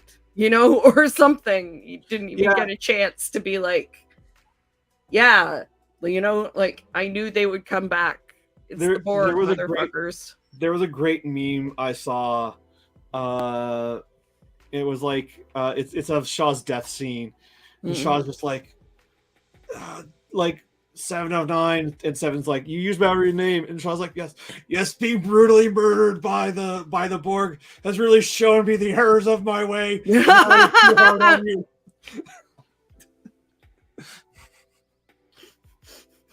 You're not like the other Borg, 7. You're a good Borg. You're not like the rest of them. So yeah, yeah, like just Oh my like I said, god. they just out of a 10 episode series, like you have 10 episodes, you don't need to drop your twist that a whole new unknown villain 2 episodes in or 2 episodes left. Like they could have dropped the twist that it was the Borg in sooner, and then we could have seen Vedic and the Borg interact, Mhm. and Yeah. it would have just fleshed things out a bit more. Yeah, 100%. So, who from the last 2 seasons would you have most liked to see in this season? I think definitely Elnor. Yeah, Elnor. Why 100%. wasn't the Green Door?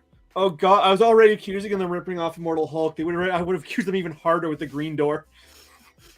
Yeah, you were accusing them of ripping that off. Exactly. I'm sorry, the Immortal Hulk it's the way the Immortal Hulk illustrates both the green and the red door, it looks exactly the same. Like I feel like with the Borg missing the chance to have Girardi show up and having some Borg on Borg action is like, really disappointing. oh yeah, Borg fighting feel Borg, like two cubes going at it. That would have been really neat. Yeah, that would have been cool. I feel like that was like sort of disappointing not to have that. So that is what it is. There's not much you can do about that. But I would have really liked to see Allison Pill come back. Yeah, I mean, like, I really think that this is where like a legacy show about Captain 7 of 9. Like I said, bring Elnor in. I mean, they got Raffi, so Raffi will bring Elnor in for sure. I think so long as Raffi's around, Elnor will come back to the show, and so long as 7 of 9's around, Raffi will be there. Also, let me see 7 of 9 and Raffi be like in a relationship together. This has been like vexing me all of season 2. Like, yeah, seriously. I mean, are they? I imagine that's fine if Raffi's her first officer. I imagine they're allowed to do that. yeah. I was sort of like, when I saw that, I'm like, is that kosher if they're together or not together? Whatever. Maybe, I guess so. We'll talk about how I feel about the finale for the characters on this, because ultimately I'm happy. Even as much as I complain, I'm happy this season exists. Because, oh my god, it is so much better a send-off to this cast than Star Trek Nemesis. Oh yeah, it was an excellent finale for Data. I feel like everybody got to have their moment in this finale, like 100%. And like, once again, like, as many complaints as I have about it, this is better than any of the TNG films. And this is a better send-off to this cast, to this crew, than Nemesis was. Yeah, I mean, Deanna had her moment. Beverly had a few kick-ass moments, including like blowing up all of the Borg defenses, like, manually with no problem whatsoever. Data flew through the Borg ship to the center, to the beacon, like convinced everyone he knew what he was doing. Will and Worf had some kick-ass moments. Geordi got to command the ship. Geordi got to command the ship. Also, he also got a bunch of interactions with his kids. And he got to rebuild the Enterprise. Yeah, exactly. Like, so Geordi's biggest moment happens off screen, but it's a pretty big one. Like, he's the whole reason why they were able to pull the original Enterprise out of yeah, and I think that's why Picard leaves him, with the command of the bridge when they leave. Yeah, is part of that too. So I mean, it's pretty amazing to see everyone got this moment, and then them having they mentioned Guinan, but she's not there, which is annoying too. I'm like, where's Whoopi Goldberg, motherfuckers? I expected them to see her when I expected her to show up when they mentioned her as like just a very quick cameo. I feel like she would have done it. Like, this is the thing. I feel like she would have done it for free. She had done it for almost. free. Yeah, I know. She would have done it for free. Like, I feel like she should have been there. And then that final shot of them playing poker was really beautiful, especially Worf. Like, I fold, you know. So I definitely like. I'm happy. So as much as we've been ragging on it, I'm happy this exists. I'm happy we got a final. Like if Star Trek TNG had ended on all good things, I think that would have been a good enough ending. But then they brought them back for the movies, and I'm happy that those movies, because most of them, First Contact is passable, but the rest of them are bad. Malcolm McDowell makes Generations pretty good. I mean, Generations is the other passable one. Although, I mean, I mean, Kirk and Picard together makes it pretty good too. Oh, I should sit down. Like I said, I recently bought all of the Star Trek movies on DVD, so I should sit down and watch them. Because I haven't watched most of them since they were. At least I haven't watched most of the TNG ones. I watched Generations and First Contact relatively recently, but I didn't watch the rest of them since they aired in theaters. Yeah, First Contact is objectively good. We actually watched First Contact over Christmas, was it Boxing Day recently? Yeah. We had a good time with First Contact. It's a fun movie, and you know, it has some really excellent actors in it, like just a ridiculous amount of excellent actors. Alfred Woodard is great. I definitely didn't like it as much as you did. I think it's good. I don't think it's like. I think it's passable. I think it's decent. It's watchable, which is more than I can say for Nemesis. It's the first time to like. I think it's notable because it's the first time that they have, and one of the only times before the Picard series where they have Picard dealing with the trauma of his, assimilation. It sets up a lot of the themes that Picard, the show, deals with. Nemesis being the final, like if Nemesis was this cast's final send away, if it was the final legacy of this crew, that would have been really disappointing. So I'm happy they got to come back and do this, and I'm happy that, like, even if it feels a little rushed, I think, like I said, I think it mostly works. It's just some things need to be fleshed out more. I think that even if it feels a little rushed, it's still like a much better send off than the one they had. Another of my favorite moments in the episodes leading up to it is Deanna and Will both admitting that they hate living where they live. And they want to go back to the city, and he hates making pizza in the window. That was a fun scene. I like that scene a lot. That was a great scene. I was like, that's amazing, because I remember even we were sort of like, well, it seems nice, but like I think we were sort of like, that's kind of weird. Like, what are what are they doing there? Okay, like, all right.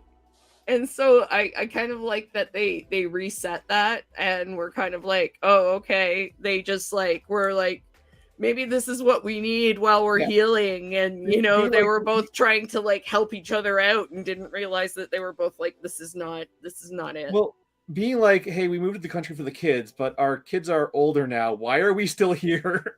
Well, also, you know, just it was a grief thing, I think, after the kid died. And like I think everybody really liked that. It was like I'm a little disappointed. I'm a little disappointed we didn't see their daughter once again. Another one, like obviously I wouldn't want a big scene with her, but like a little cameo at the end. Yeah, it would have been nice just to hear where Kestra is. Like, I mean, because like I'm watching Yellow Jackets right now, and you know. Oh, is she on Yellow Jackets? No, she's not. But I mean, there's a little more, you know, concern about the safety of certain people and creatures on that show, and so there's a lot of concern about where is the dog.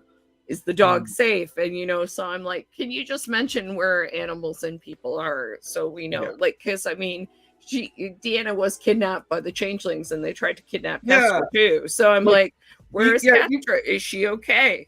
Yeah, like similar with Elnor. Like I don't even need to see Elnor. Just where is he? Did he get Borg? He must have gotten Borgified. Did he get Borgified? Did he get like revived? Did Q just leave him dead? Like what happened, guys? Like Well, we know he's come on. alive because they undid the time thing that killed him. But Mhm. like, But we where? don't- Like where is Yeah. he? Just let us know. Come on, like Elnar's great. He's thriving off with his people and being a truth-telling ninja. Like just Or something. just or like let me like when you're doing like the bridges when all the action scenes are going down, just like have him on the like do a quick shot to like his ship. His ship is somewhere in the Armada.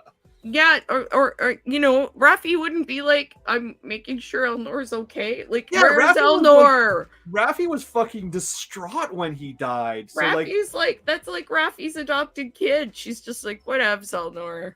I don't care anymore. You died once. I'm over it. so like it's just like give me like so like Kestra and Elnor. I feel like I don't need to see them. I don't need like large scenes with them. But like just tell me what's up with them. I did like that they included the scene where Worf, this is another thing that I like about New Worf. New Worf is like, I'm gonna make sure that your family knows that you're a hero, Raffi, secretly. And so just like made sure that like all of this information about Raffi's like, exploits and how she saved the world went all over Raffi's like ex-husband and her son's house. So they were like, oh, we love you again and we want you grandma to see her granddaughter and everything. And I'm like, old Worf wouldn't have done that, but new Worf is like, I'm squishy on the inside and I want you to be happy, Raphael. Yeah, like lovable curmudgeon Worf is best Worf. I really like this rendition of Worf. Mm-hmm. Also, I love him. I did catch the like target Chateau Picard just to be I didn't hear that. That's great. Does someone mentioned, I actually saw on social media, like someone mentioned, does anyone like Picard's wine? Because like so far Shaw and LaForge and I think someone else are all like Riker and Jack have all turned down Chateau Picard. So the idea that like Picard's wine is bad is actually just a great bit. Where is he? I hope like where La Barre, France. I'm gonna look that up. Maybe that's like in a bad valley, or maybe the terroir is bad. The idea that like this great military general like retires to become a winemaker and his wine is just shit is a good bit. Like 10 out of 10, no notes. It's in Bourguignon, so that shouldn't be too bad. It's not my preferred appellation, but Oh, did Georgiou Prime? Only one. I didn't know that because Chateau Picard didn't exist when Georgiou. Maybe because Picard inherited the winery, so maybe it only becomes bad after Picard takes over. Oh, okay. It was run by his brother, if you remember. It was, yes.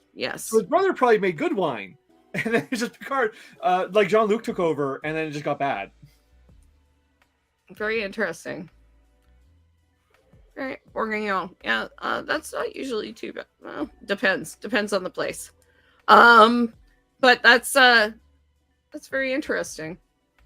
It's so funny that all these people are just like, no, I don't like your wine. I also like that he insulted Geordie's taste in wine, which I would too, to be honest. If somebody dissed my winery, I'd be like, fuck you, you don't like my wine, your taste in wine is terrible. But that's a Frenchman too. Yeah. A bottle of Chateau Picard bottle of wine has a spot in Captain Georgiou's ready room. So Georgiou Prime is a fan. I'm assuming once again, but this was that series timeline. But perhaps she probably got it.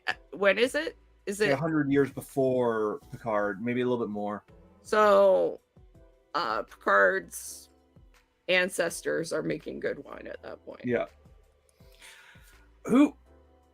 What does Boimler's wine? Because Boimler also runs on a winery. Oh yeah, that's right. We have When two all front the characters girls, who run when all the wineries. girls were throwing themselves at him, Yeah. and he's like, "I'm not interested. Go make the wine."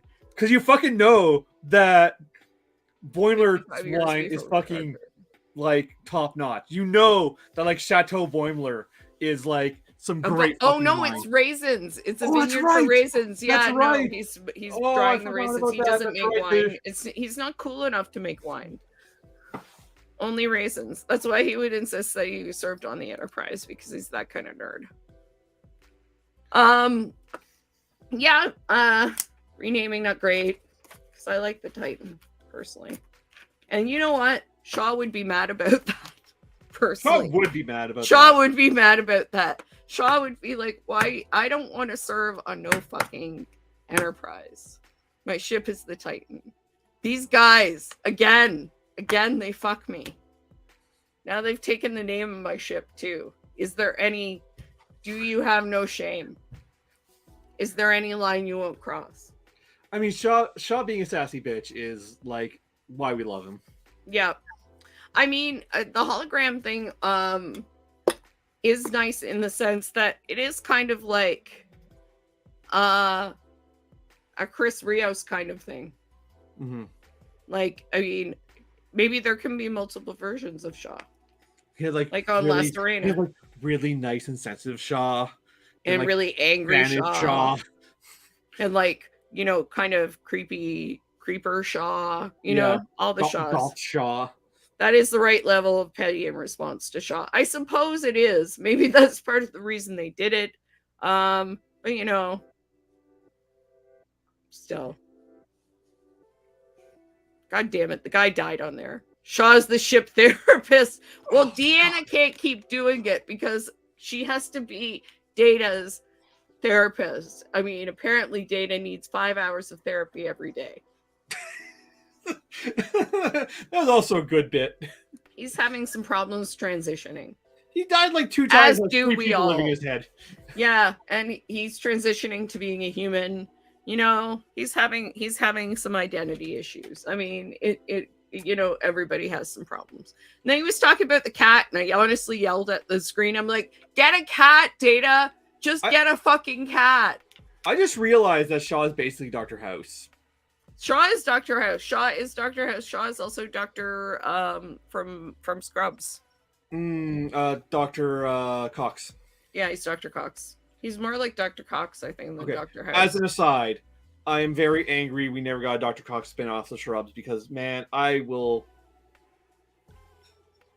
That guy's love amazing. that character. That guy's amazing. Yeah, Don McGinley is amazing. I'm also angry that Brooklyn Nine-Nine only introduced him for 1 season because also him as like the police union leader who's just, or the police union lawyer as being just like corrupt and slimy was also delightful. That's amazing. That's amazing. Okay, so we do not think we're gonna get any more Picard. If anybody's coming back, we're thinking probably cameos. Yes? Yeah, I wouldn't be surprised if he plays a minor role in Legacy, but I don't think he'll be a starring main character. I don't think anybody's going to. Like, I've seen a few people who are like, it would be nice if Riker got to be the commander, but I don't think Frakes is interested in doing more than directing either. Yeah, I think he likes coming back. I think Frakes loves Star Trek. He's not like Michael Dorn, where Michael Dorn just wants to be. I could picture Michael Dorn come back as Worf. He's fucking up. Like I said, anything they want, if they want him to put, he will sit in that makeup chair and put on that fucking fringe. He loves playing this character. Who I can see coming back, honestly, is we know Michelle Hurd, we know Jerry Ryan, we know Ed Jack. Steelers. Yeah, Ed Steelers.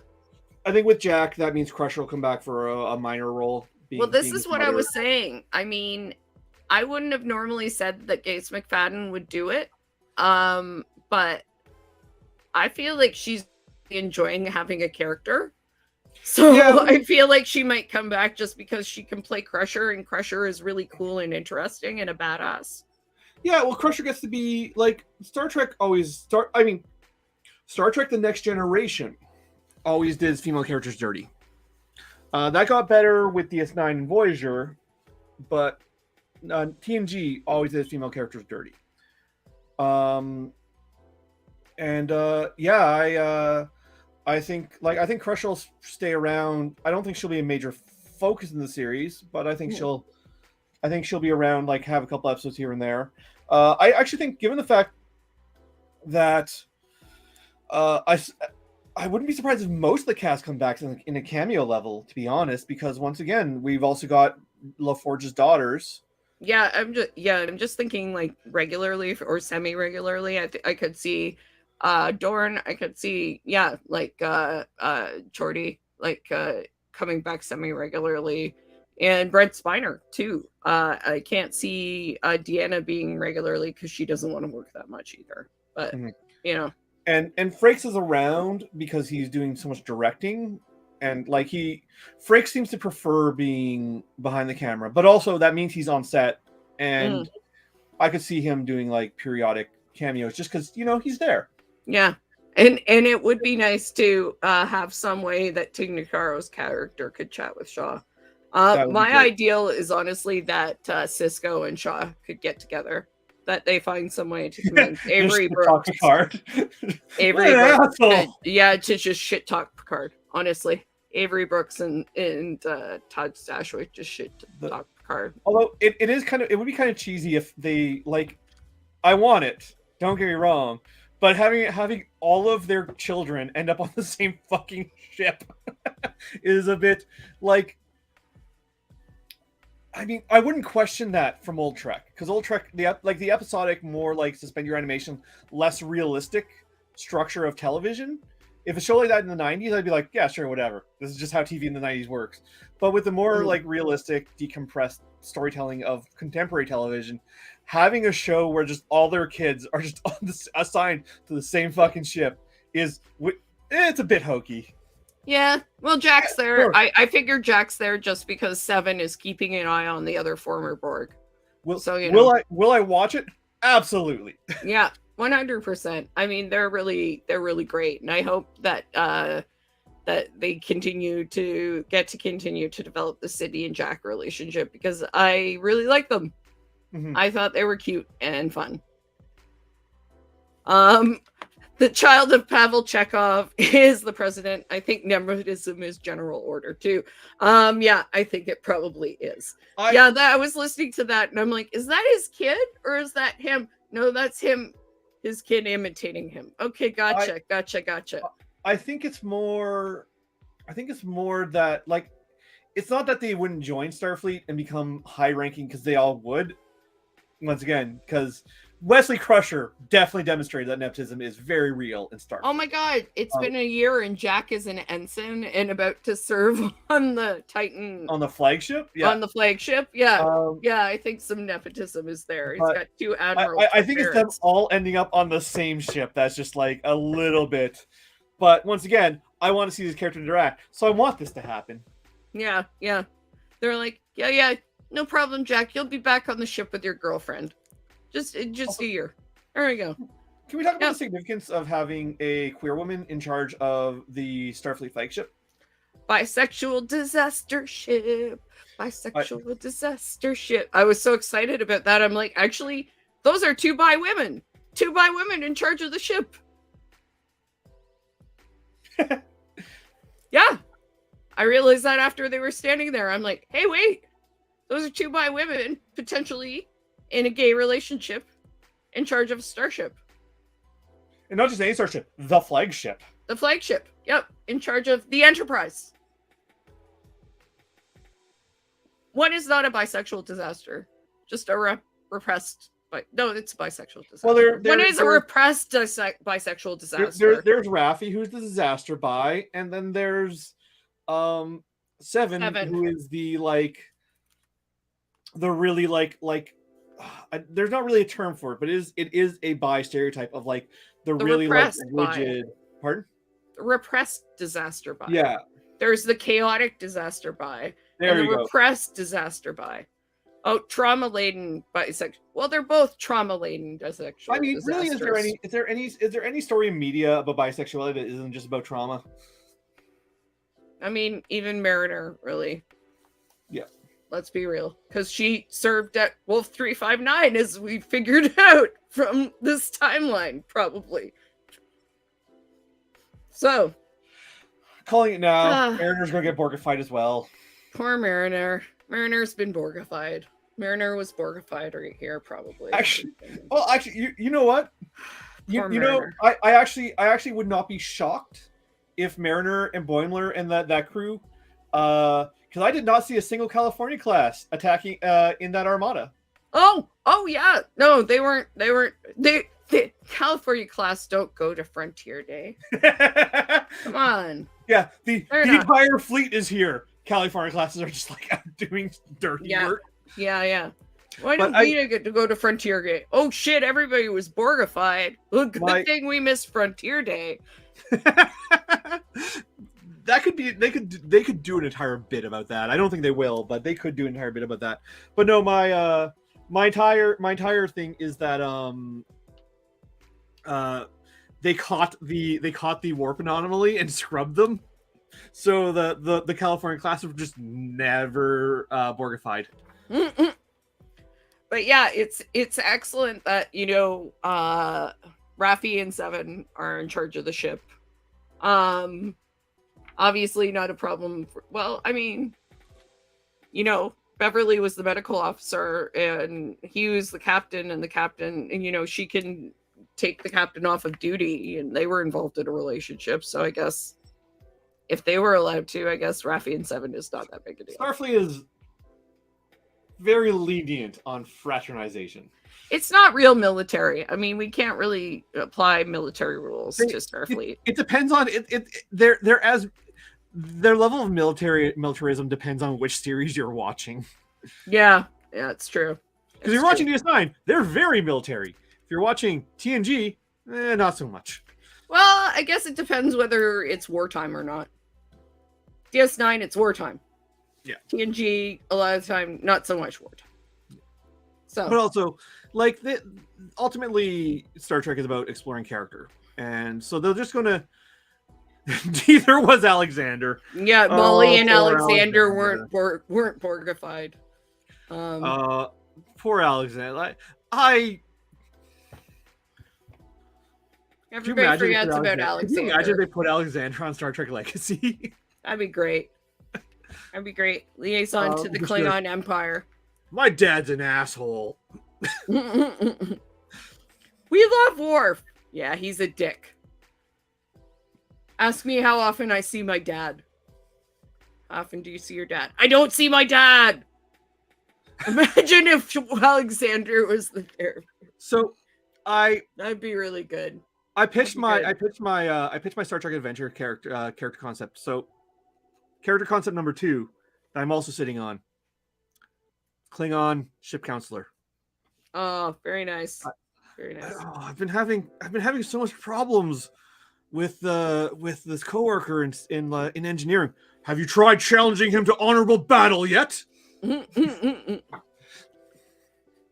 Okay, so all in all, best season of Picard so far. It did not end super well, but better than all of them. Despite the rushed ending, absolutely recommend watching it, which is more than I can say for the other 2 seasons. 100%. So just bringing up the dates again, because I want to start wrapping up, because I would like to go have cake and watch Succession. Strange New Worlds will be coming up next June 15th. We're going to try and get some shows in between then, some streams, chat with some folks. I might do, because we have Star Trek Resurgence coming out sometime next month. It just says next month. I don't have an exact date. And that's the Telltale game. It's a narrative game. What I might do is I might do a live stream of we can get on stream. We can play through some of it. Sure, and that's sort of like along the same lines of you were saying Walking Dead or Life is Strange. Life is Strange. Cool. So it'll be sort of like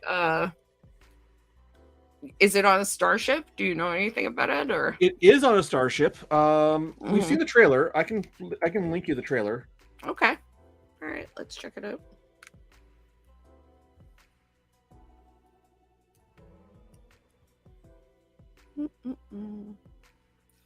But yeah, that's coming up, and pretty sure Lower Decks will come right after Strange New Worlds, or either right after or shortly thereafter. It could overlap potentially, but not sure. Not sure. Okay. So the trailer's only 1 minute long if you want to watch it right now. Okay, 1 second.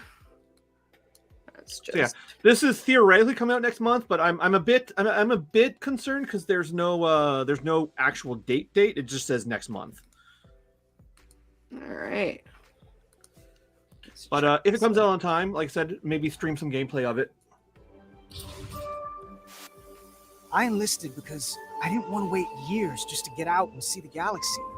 I wanted to go somewhere, see new worlds, look up at a sky no one's ever seen before. It's been a dream of mine since before I can remember. So I would be honored to become a captain someday. We need to learn everything we can. You're not gonna die. Not if I have anything to say about it. This can't be right. Time to impact 1 minute. Jara, I need you to do the right thing.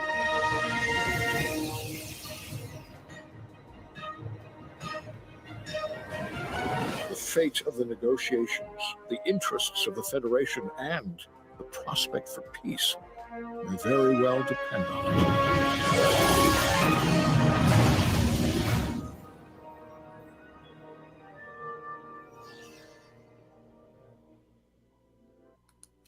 It does say spring, so pretty cool. It like the formal announcement says next month, but doesn't say when next month. I also have, and I have it already, a Vampire Masquerade game in the same format that I have not played yet. So I could stream that. Bit away from Star Trek, but we also do love Vampire Masquerade in this on this stream. And yeah, I wouldn't be surprised if they overlap one episode, Lower Decks and Strange New Worlds. Well, I think for we're sure. getting the crossover this season. We're getting the crossover of Strange New Worlds and Lower Decks, which I have been waiting for with bated breath. I've read a little bit about it. It sounds really interesting. They start out animated and then switch into live action. So, unfortunately, we won't see animated Pike, which is kind of sad. But, you know, I'm sure that will happen sometime in the future. So yeah, how would you sum up the season, Green? First the season, I guess, and then the series of Picard. Picard has followed the exact same trajectory I think that Discovery has, in that like it's been getting slowly better and better and better to like the point where most of the third season works, which is sort of a rough ending. Unfortunately, unlike Discovery, we're not getting a season 4. Yeah. Discovery is also getting canceled. We haven't talked about that. Discovery's season 5 is last season. Yeah, I mean, I feel like that's a good run for a show. Especially in the modern climate. Yeah, and that's a little disappointing. But you know, really thought I was going to make it to 7. Really thought I was going to make it to 7. I had Outlasted Enterprise though. Yep, and I mean, I think that's a good run for a show. I'd rather it, you know, and I'm glad it's taking the time to end things the way it wants. And Starfleet Academy will continue, and it does look like it will probably be in the same timeline.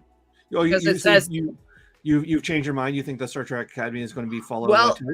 Well, the announcement said Starfleet Academy is reopening for the first time in a century. So that's what it sounds like. It sounds like it's going to be a Tilly. Because that was your original premise, and then because I haven't looked at any of the announcements for Academy, I just know that's happening. Beyond that, I've gone back and forth, but that one, the way they worded it, sounded very much like it may be set in that 30th century timeline, which is great. I love Tilly, and we'll watch anything with her in it. So, and as we often talk about, like it's good to have Star Trek move forward, be in timelines that are not Yeah, retreading the past. I'm not huge on reflective Star Trek. As much as I love as much as I love Strange New Worlds, I'm not I a love fan all of the the idea of Star shows, Trek though. being reflective. I think Star Trek should always be looking forward. Yeah, 100%. So we'll have that. And yeah, but I think this season was the best season. Certainly, they did improve. The second season wasn't great in a lot of ways, but it definitely tried. And I think a lot of what needed to happen to get the characters to where they needed to go happened in the previous season. So I mean, it's not a total waste. There were certainly things I really enjoyed about them. The first couple episodes of season 2 were really excellent and got me really excited. So the first couple seasons, first couple episodes of season 1 as well. Yeah. Um, It always started out really well. At least this one started out and continued really well this season. Mhm. But like I said, the finale was much like a lot of the Picard episodes were, especially in season 2, they were really enjoyable to watch during the time. And then later on, you were sort of like didn't hang together as well as It just you felt wanted it rushed. to. It just felt rushed. I still think that like everything that happens makes sense. It doesn't. There's the connective tissue isn't always there. I was about to say, like, when you were saying that, it everything happened that made sense. I was like, there needs to be more connective tissue. There needs to be something there, like connecting it more. So just honestly, I think they could have fixed it all by just introducing the Borg an episode or 2 earlier. there could have been a few, that would have fixed everything. and I think just a few more scenes with a few more people from previous seasons. Mm-hmm. And that just would have connected things and made it felt like more of a cohesive, like 3-season. Just let me know what's happening to Soji. Let me know what's happening to Elnor. Let me know what's happening to Girardi. Mm-hmm. Or at least just let them help. Let them help. Gary just sat down and he literally has a cat on top of him, like within seconds. Flying. That's hilarious. Cats are just desperate for help around here. Gilbert. Anyway, yeah, really happy with it. I'm glad they made an effort, and like we keep saying, like there's no bad thing about having more Star Trek. Like, I mean, we're living in an age where there's like, we've gone from like being hopeful that there was going to be ever more Star Trek, or we went 20 years with no Star Trek, and now we're just feasting. Yeah, so I'm never, even if Star Trek doesn't do everything that we want it to do, I'm never going to complain about Star Trek. Like, but we're not going to complain about having Star Trek. And even if Starfleet Academy does not sound like my cup of tea, I'll watch it for the stream. And if Tilly's in it, I'll watch it for Tilly. But it doesn't really sound like my cup of tea. But there's enough Star Trek that is for me out there that.